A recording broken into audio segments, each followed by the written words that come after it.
Hi, welcome to the Fundamentals of Online Education, Planning and Application. I'm Fatima Worth.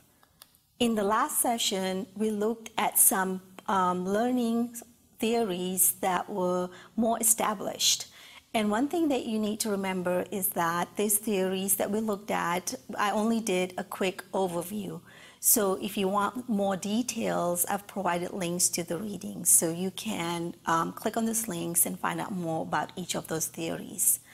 Now, in this session, we're going to take a look at some of the newer learning theories. And one of them is cognitive load. Cognitive load theory, it can actually be traced back to the work of J.A. Miller, who suggested that the capacity of our working memory is limited.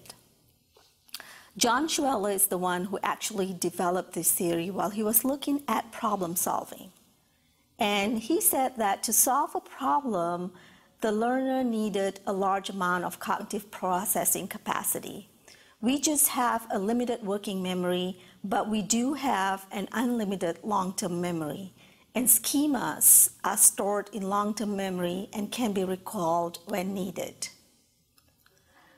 And he also said that the working memory can only process a limited amount of items at one time.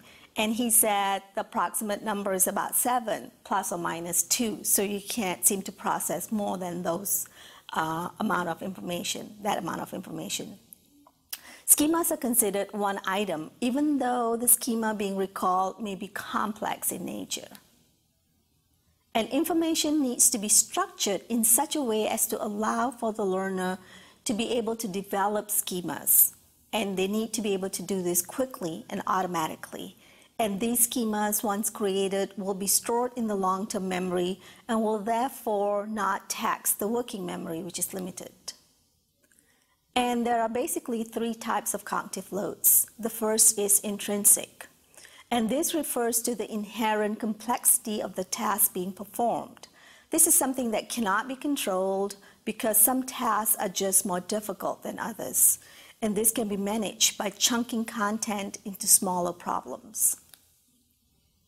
The second is extraneous cognitive load. And this happens when there is unnecessary information and this is provided during the lecture. And this actually detracts from the actual learning process. And when intrinsic cognitive load is high, extraneous cognitive load really causes damage to the learning process. The third is germane cognitive load. And this refers to the mental activity or task that is conducted during the learning process. And this leads to the acquisition of schema. And this is one of the good cognitive loads. When a task is high in intrinsic load but low in extraneous load, there will be a high germane load. This is when true learning takes place. Now, the next theory that we're going to look at is called the information processing approach. And this was developed in the 1960s, 50s and 60s when the computer was developed. And the computer allowed psychologists to compare the way the human mind processes information and to compare it to that of the computer. And out of the information processing approach came the selective attention span. We are basically selective when working on one activity, and we can ignore other stimulation. However, we can still be distracted. For example, the ringing of the phone. A lot of people get distracted with that, the ringing of that phone. And we can also switch our attention to something that we had ignored before, so we can still do that. And also, out of the information processing approach came attentional capacity. Basically, this means that we can attend to a limited number of things at the same time. We can only process a limited amount because we can easily become overloaded with information. Both the cognitive load theory and the information processing approach can be applied in instructional design. The whole idea of designing courses is not to overload a learner's working memory, and this should allow for the learner to complete one task before attending to the next. So learning cannot take place when the working memory and the attention span is overloaded. The next theory we want to look at is something called andragogy. Andragogy is actually a theory of adult learning. The term andragogy was first used in 1833 by a German high school teacher by the name of Alexander Kapp. In the United States, however, the term andragogy was popularized by Malcolm Knowles.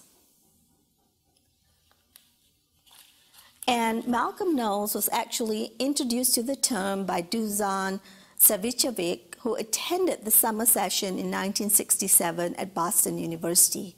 After the session, he mentioned to Knowles that he was actually talking about and practicing andragogy. Knowles' andragogical concept was built on two attributes. The first is that the learner is self-directed and autonomous. The second is that the role of the teacher is as a facilitator of learning, and the learner has a choice in the learning process. Knowles' andragogical model is also based on 6 principles. The first principle is the need to know. Basically, the adult learner will learn something when they have a need to know it. So if they want to do something and they can't, that is when they will learn the concept. Secondly is the self-concept of the learner. The adult learner is responsible for making their own decisions, therefore they are self-directed. So they actually want to be involved in the planning and evaluation of instruction. Next is the learner's experience. The adult learner brings a wealth of experience to bear on the learning process. So taking into account the experience is one of the important aspects of adult education. Next is readiness to learn. Adults are ready to learn things that they need to know, and they will learn if it has immediate relevance to their lives. Orientation to learning. Adults are basically problem-centered rather than content-oriented. And motivation, for most adults, they are intrinsically motivated, and this leads to a better quality of life and maybe an increase in self-esteem. Okay, so basically to review, in this session we looked at the more recent learning theories. Although someone could argue that andragogy goes all the way back to the 1800s. However, Malcolm Knowles did popularize it in the 1960s, so we are going to consider that as new. And just like in the previous sessions, these are basic overviews. I've provided you with links under readings if you want to get more detailed information. In the next session, we will be reviewing some teaching approaches. So I will see you soon.